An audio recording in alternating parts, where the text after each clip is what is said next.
Hi, everybody. Okay. On August 5th, 2026. One, gosh, 2,195 days, I believe. Make sure that everything is working. Okay.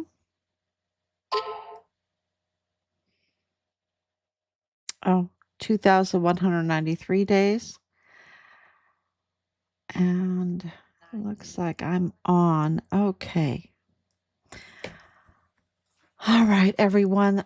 Just thank you so much for coming on every night. Is just so much happening because all the pieces of the puzzle or Lego, of this whole investigation is just about all together. And I know I've been saying that for a while because there are so many tentacles to Richard's case because 2,193 days ago, he was forcibly removed from his barracks room there on Fort Bliss in a code red. Okay, in a code red. This was an operation. This was not just one night. This was absolutely premeditated and planned and orchestrated for months. Uh, uh, in order to silence a stellar soldier whistleblower because they had to discredit him first before they took his life.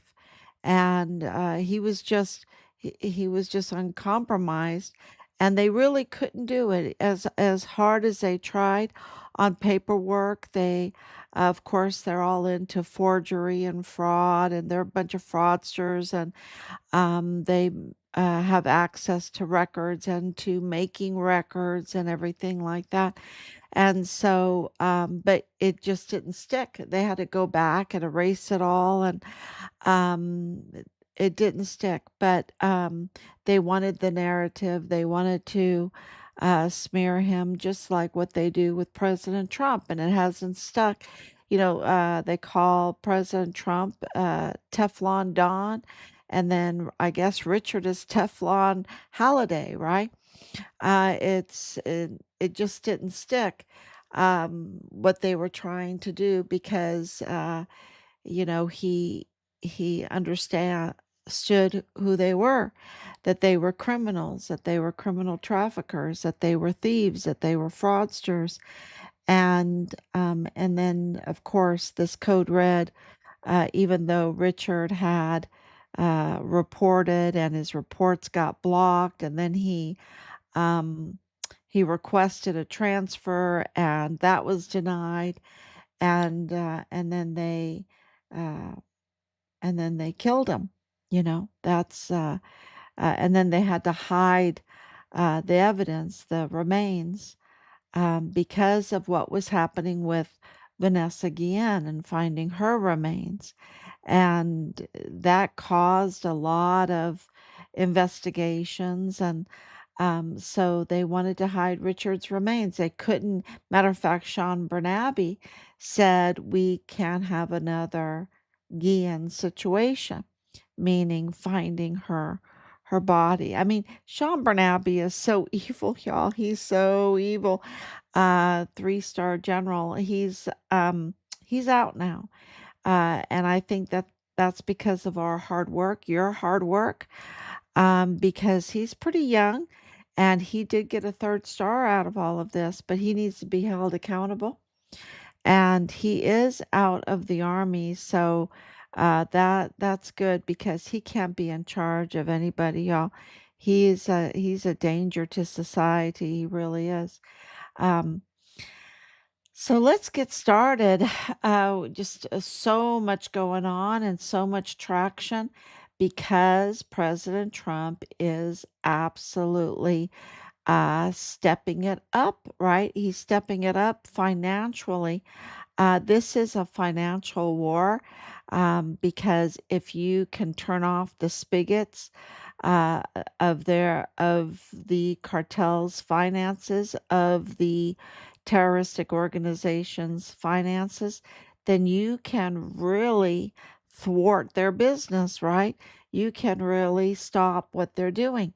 And so President Trump being, alma mater of the um, uh, Wharton School of Finance, that means, something to people that really are math people, numbers people, statistical people, um, also somebody that likes economics, wants to know about economics, and so um, when when he says he went to the Wharton School of Finance, that means something.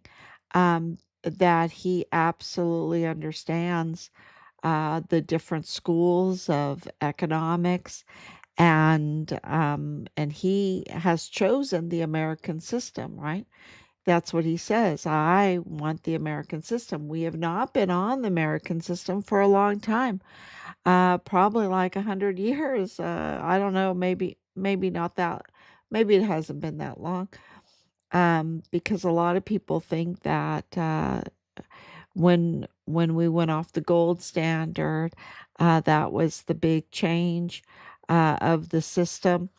And of course, President Trump is teaching us a lot of about finances and about the American system and bringing us back onto the American system, which means production, right?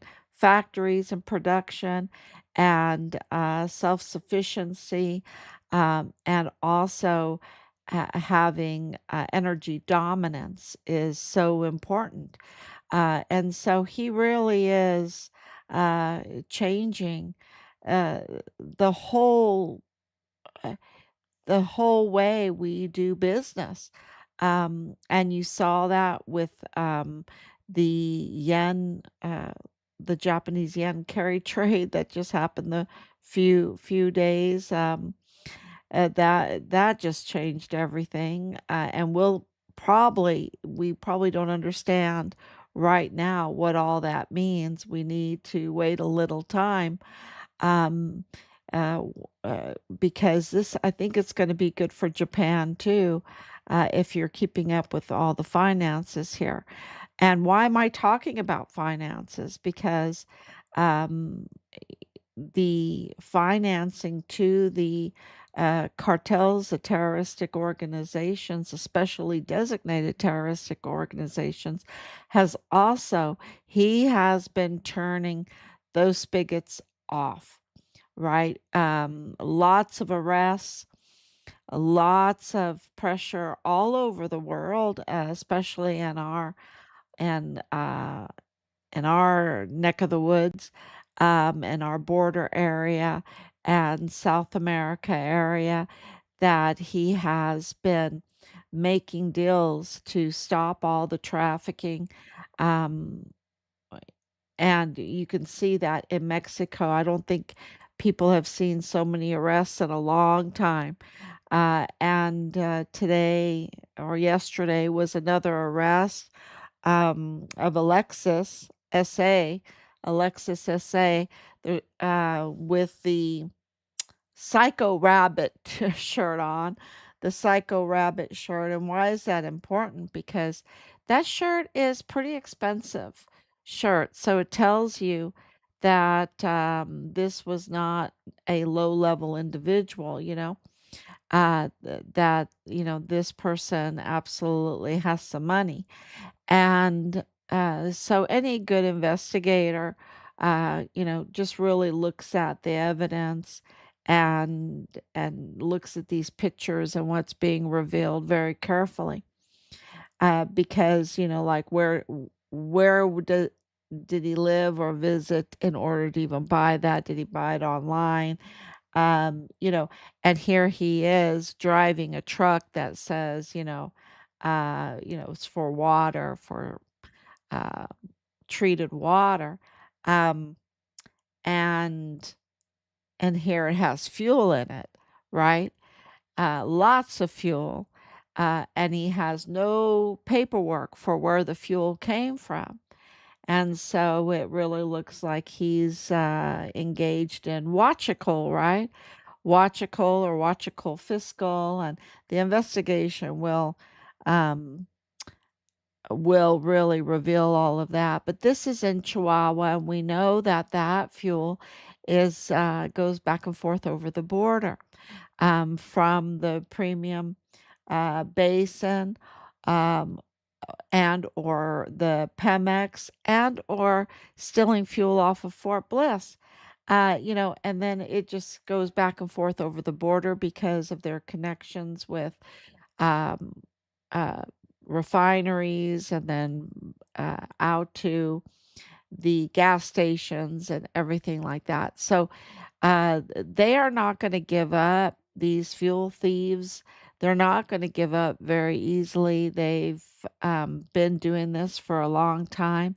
And so just a lot of arrests, and even arrests of those that may be pretty high up, having to do their own transport work, um, because that's what the evidence indicates.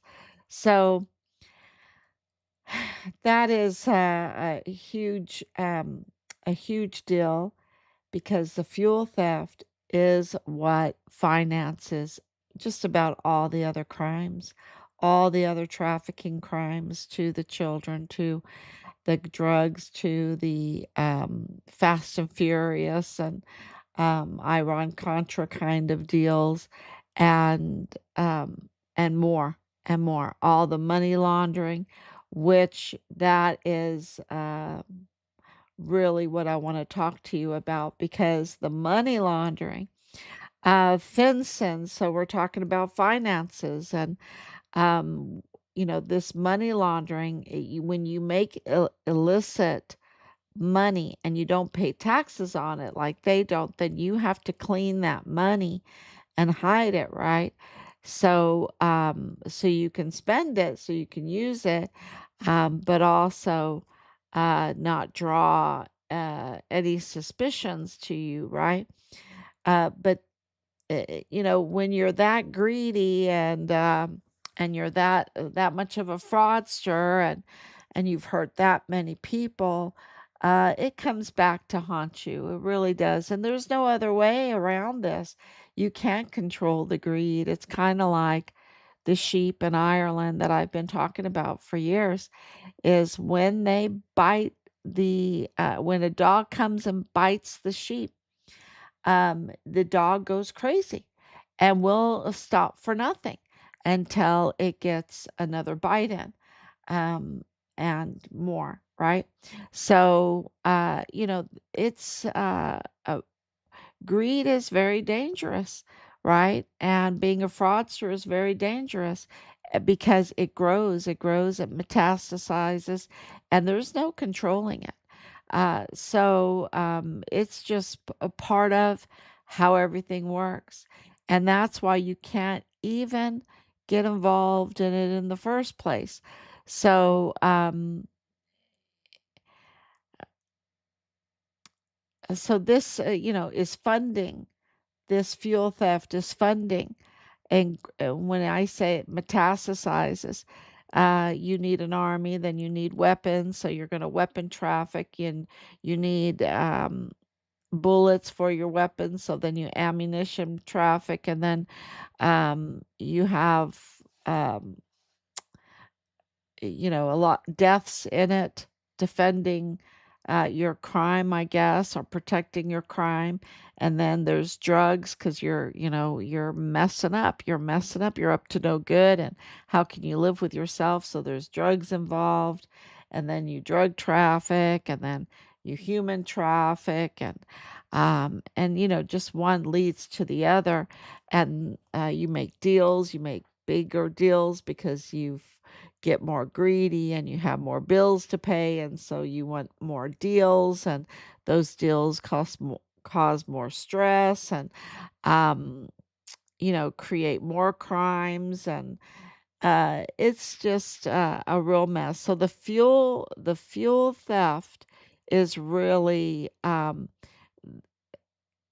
you know, really the foundation, the cause of just about all the other crimes that we have, really. And it is absolutely um,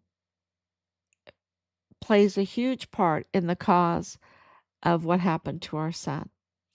So that's really important for people to understand because we had no idea about the fuel theft and how big it was and how infiltrated it was. And that's why things are very sensitive and taking long because people need fuel.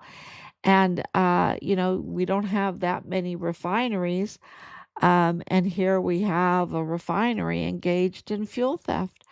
And we need their refinery. I think that we need to switch out and people there too, right?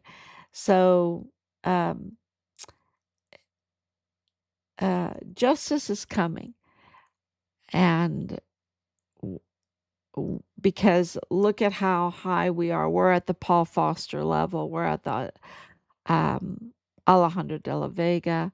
We're at the William uh, Sanders level on all of this because we're starting to understand the roles that each of these people played that were um, making deals with um, Jeffrey Epstein, right? Because he was a premier money launderer.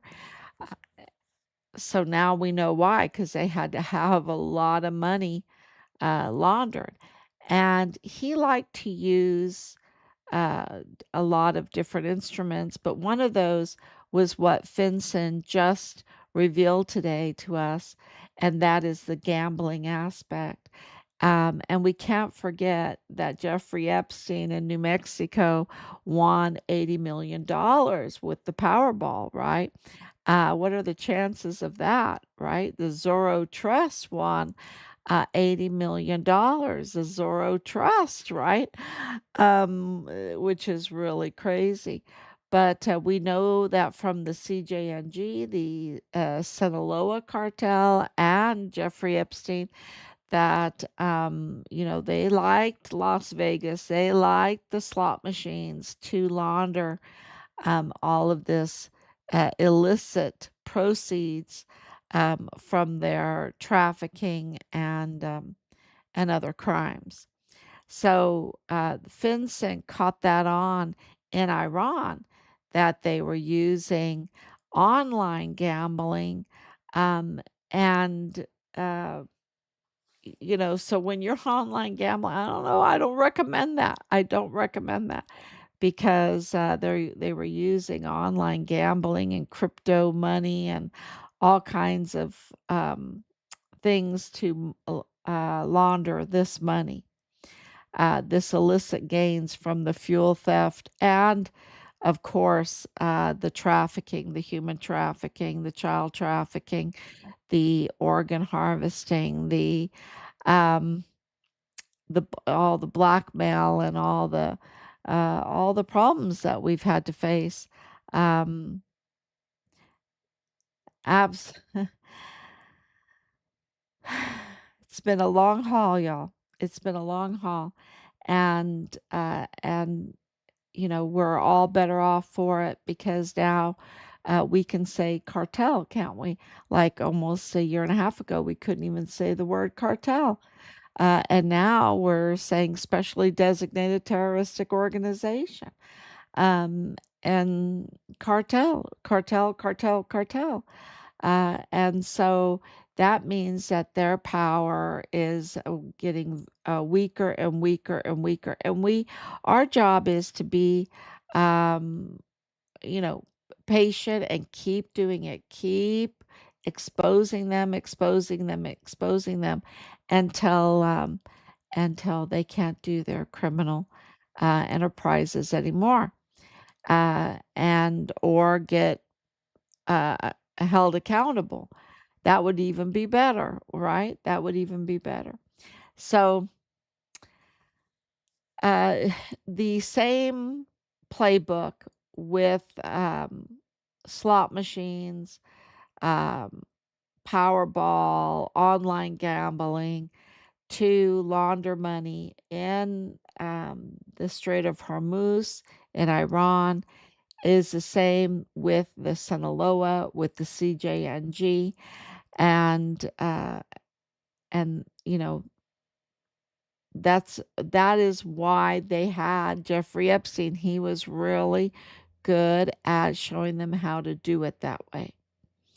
And of course, he was involved in human trafficking too, but he was the money launderer for this all this illicit money that they were making with fuel theft and human trafficking and gun trafficking and drug trafficking and all of the rest.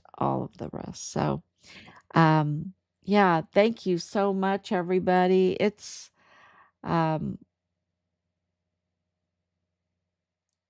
we're just so grateful that everyone comes on and watches, even when nights like tonight, when really. Um, it would be it would be good to be able to go to bed. But it can't be helped. It can't be helped. We have to come on every night to let you know what's going on.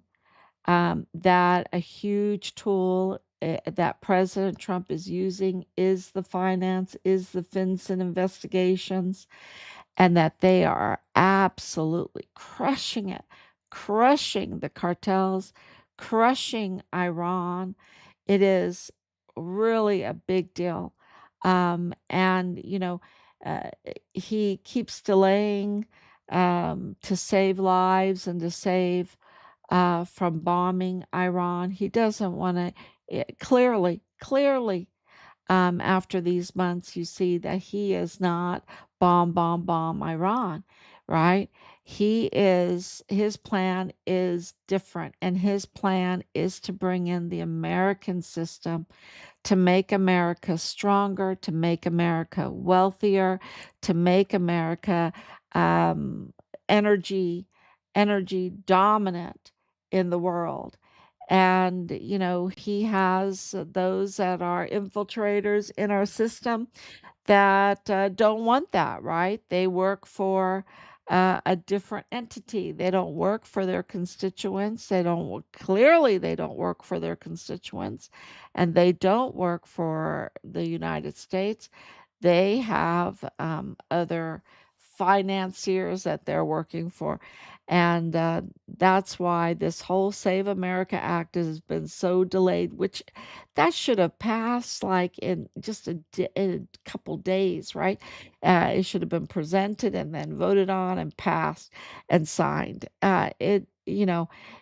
Because who doesn't want IDs and for to vote, right? IDs to vote. I mean, even Mandami, the socialist, wants people to have IDs so they can go get food, right?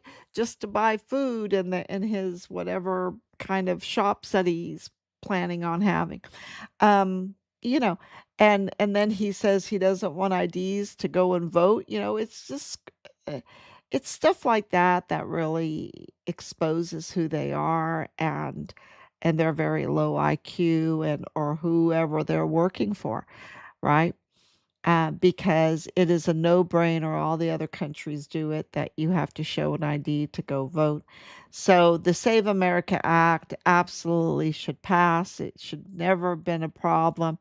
Thune should never have had a problem to get 60 votes. It really exposes who they are, right? Who they are. And it shouldn't even be it should be bipartisan, because both sides of the aisle want it, right? The poll numbers are overwhelmingly in favor of it, and on both sides of the aisle. So it should be no question. But you can see the infiltrators, you know, they're just blocking it. And so when I say they blocked Richard's whistleblower complaints, you can believe it, right? This is a corroboration of it. And um, and then, of course, the retaliation. Um, and yeah. Uh, and the retaliation is, of course, trying to sabotage our economy, right? So between the Japan currency trades that are just keep an eye out on that. That is just amazing what's happening. And that is really, I think, has much more implication than what we even know. And to the finances being frozen and sanctioned when it comes to watchical and other trafficking illicit incomes. So thank you so much. And thank you, Anicia, for coming on so late. Thank you so much for your love and your prayers. And I will be back tomorrow, God willing.